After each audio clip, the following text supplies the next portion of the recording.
Olá pessoal, tudo bem? Eu sou a Gleice Rezende, bem-vindos ao Portal do Amor. E hoje, falando de Serendipity 11 e 11, o Portal do Amor da Isa Flor, eu quero falar sobre um tema muito presente no livro, que é sobre valor. Valor versus preço. Se você me assiste aqui falando do livro, você vai ver como mexe comigo e como mexe com quem está lendo e entendendo de fato.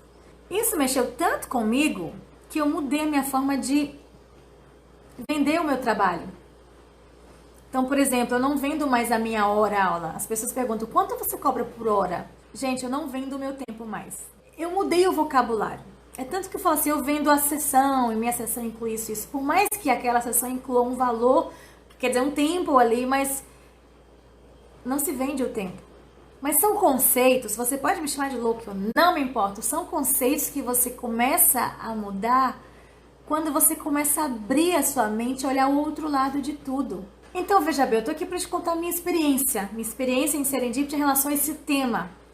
Sabe por quê, gente? Às vezes aquela hora-aula que você dá, vou chamar assim de hora-aula, é um resultado de anos de trabalho, de viagens, de noites sem dormir, de investimento financeiro, investimento de tempo.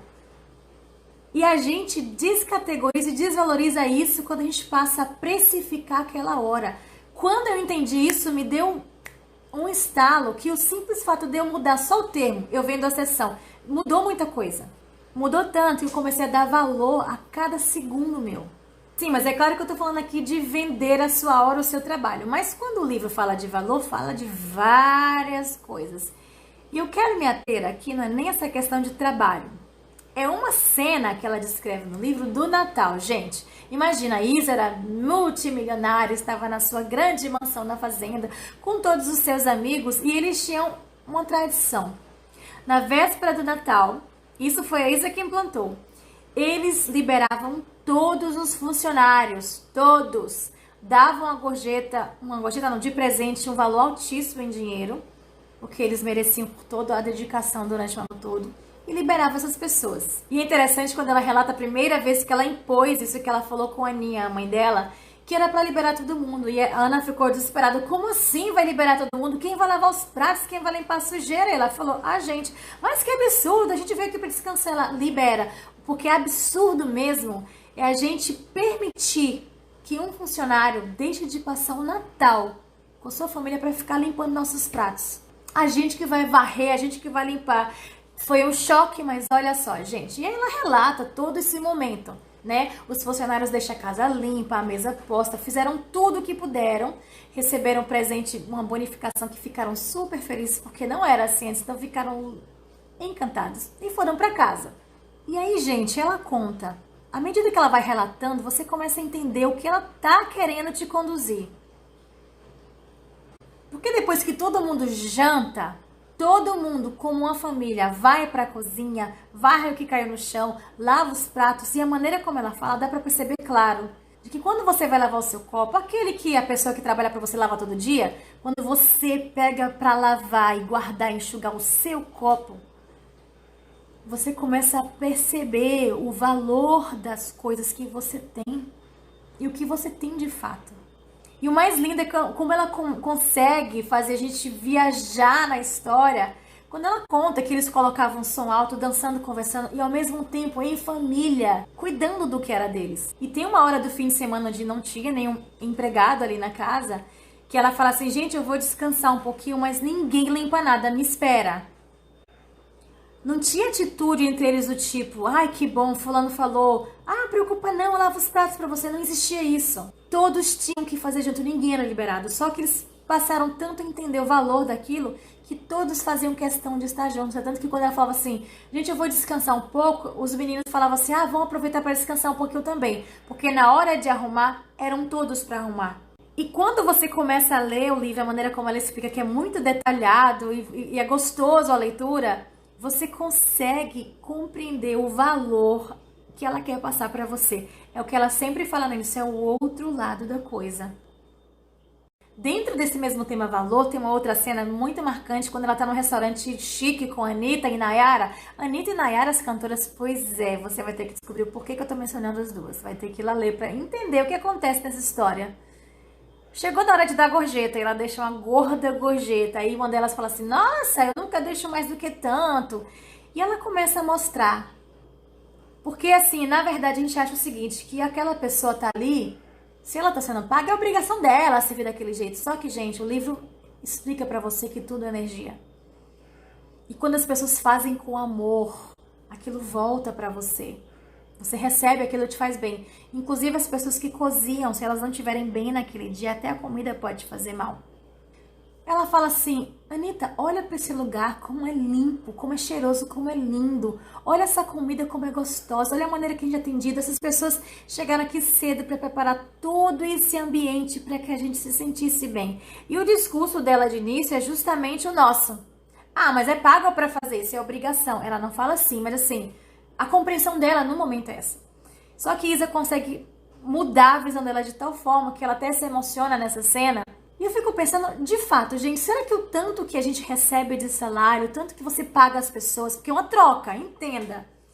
Porque essa é a escravidão do século XXI, não existem mais escravos. A gente paga as pessoas achando que é a obrigação delas fazer porque a gente está pagando. Esse é outro tipo de... tem uma escravidão mais chique, entendeu? Porque, na verdade, quando você dá dinheiro para alguém e a pessoa te dá um serviço, você está fazendo uma troca. Veja bem, é uma troca. A compreensão é essa, gente. O capitalismo que veio acabando com tudo. É uma troca. E me responde, no geral, essa troca é justa? Pensa aí na babá, no lixeiro, na professora.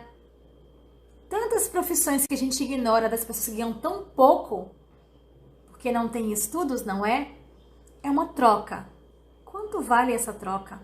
A gente tem na boca aquela cultura do tô pagando. Mas vem cá, só paga quem tem dinheiro ou paga também quem tem o serviço? E se invertesse a situação? O cara trabalha pra você, ou a garota, ou o menino que seja, e fala assim, eu tô te pagando com o meu trabalho. Exigisse de você alguma coisa, porque ele pagou. Gente, você coloca alguém dentro da sua casa pra cuidar dos seus filhos. Uma pessoa pra cozinhar pra você. Sabe o que é isso? A pessoa cozinhar, porque você vai se alimentar pra limpar as coisas pra você, pra cuidar da sua empresa. Quanto vale o trabalho dessa pessoa? Quanto vale a presença, a energia dela ali? E quando eu falo de valor, quando o livro fala, não tá falando só do monetário. É todo um respeito e energia envolvida nesse relacionamento que há nessas transações comerciais na sociedade, na convivência. E a gente tá tão acostumado com isso que a gente acha que é assim mesmo. Olha, se tem alguém tão mais especializado do que eu, que ganha assim, por que eu vou cobrar mais? E todo mundo que é tão mais especializado do que eu já acostumou tanto a ganhar daquele jeito, que não tem como eu pedir para subir meu salário. Aliás, tem, né? No dia que todo mundo começar a se impor e dar o seu valor e compreender o que eu tô falando, as relações vão mudar. A maneira como a gente trata as pessoas, como a gente paga as pessoas vai mudar. Quanto vale o lixeiro que limpa a sua cidade?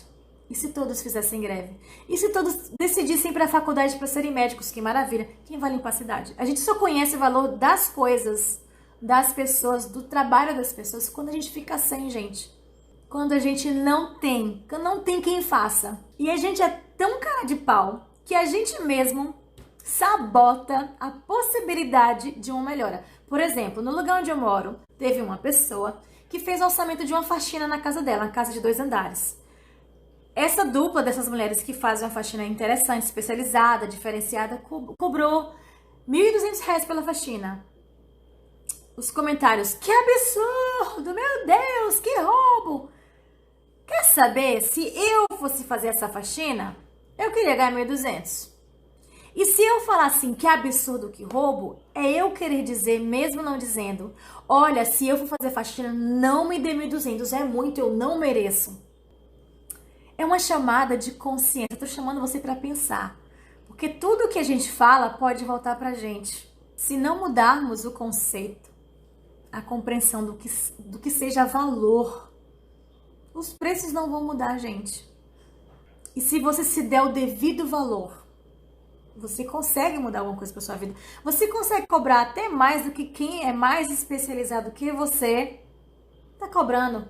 Porque você tem um valor no mercado.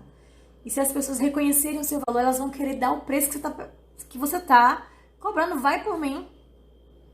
Mas se você mesmo não se valoriza, ninguém vai te valorizar. Eu tenho um colega, gente, que eles mesmos viram pra mim e falam: nossa, que absurdo tanto que você cobra. Pra mim, é como se eles mesmos falassem: eu jamais cobrei isso porque eu não mereço.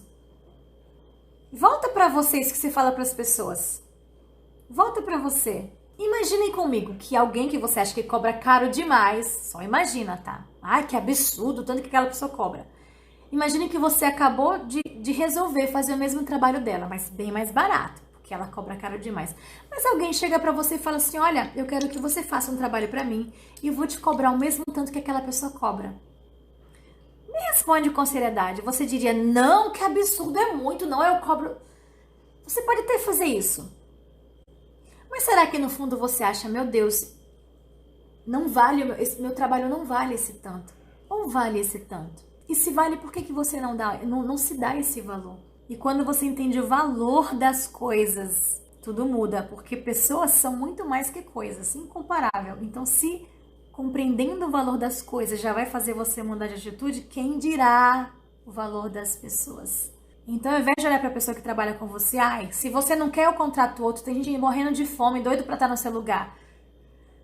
Se você pensa assim, é porque a pessoa também, de alguma forma, pensa assim. Ela se precifica.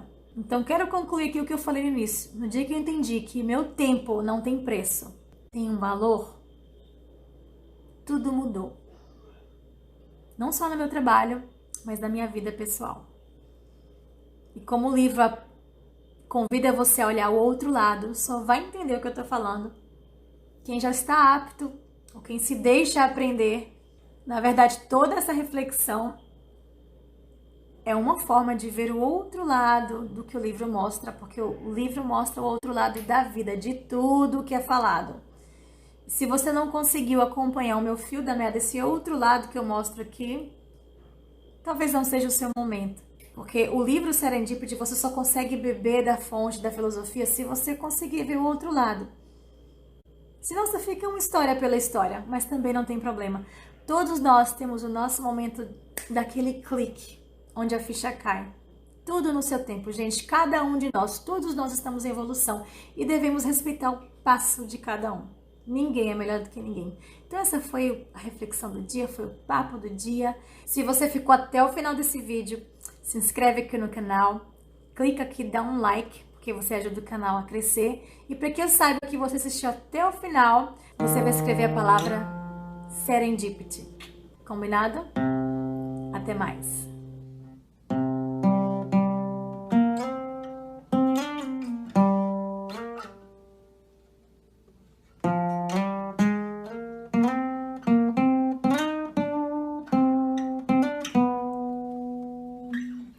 Se eu tivesse parado, desistido no meio do caminho, quando a chuva escorria na telha e a mesa mais farta era do vizinho, quando às vezes me senti sozinho, incapaz de olhar pro espelho, mas capaz de ser minha fé, expressar minha dor, chamando de joelho.